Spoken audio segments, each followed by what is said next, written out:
Başqa nəsə bir əlavə ediləsi bu mövzu ilə bağlı.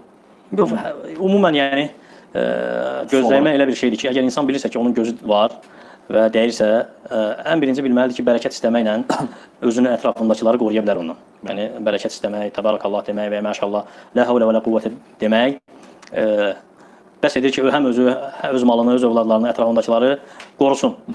Və bilmək lazımdır ki, insanın gözü dəydiyi kimi cinin də gözü dəyir. Və gəlib şəriətdə görsən ki, bəzi zikirlər ona görə varid olub. Xüsusən məsələn ayaq yoluna girəndə demək ki, "Əuzu billahi minəl xubsi vəl xəbais." Ki, onlar baxmasınlar sənə və nəsə görüb gözləri dəyməsin deyə alimlər buyurub. Həmçinin paltarı soyunanda görsən gəlib ki, bismillah demək. Ki, yəni onların da gözü dəyir.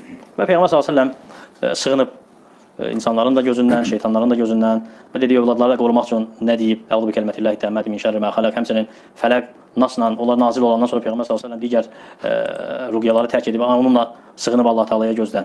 Yəni bunları edərsə inşallah ki, Allah Taala qoruyar. Və bu məsələdə yəni qorunmaq üçün ən başlıca səbəb Allah Taalaya düzgün təvəkkül etməkdir. Və insan dərd etməməlidir. Necə ki dediyi bir tayfa var, dərdi ancaq nə oldu? Deyir ki, göz dəydi mənə. Yox, həyatını yaşamalıdır. Allah Taala nə əmr edib, onu yerinə yetirməlidir. Nəyə qadağan edib, ondan çəkinməlidir və dərd etməli deyil ki, ay birdən mənə göz dəyər. Yox, Allah Taala səbəblər qoyub və qorunmaq üçün düzgün səbəbləri edərsə, səhər axşam zikirlərini, qorunmaq üçün edilən digər zikirləri və Allahın kitabını oxuyarsa, ibadətlərini eləyərsə, Allah Taala onu qoruyar, Allaha təvəkkül etməlidir və təvəkkülündə də sadiq olmalıdır və bunlar hamısı yəni kifayətdir qorunmaq üçün. Allah sizdən razı olsun.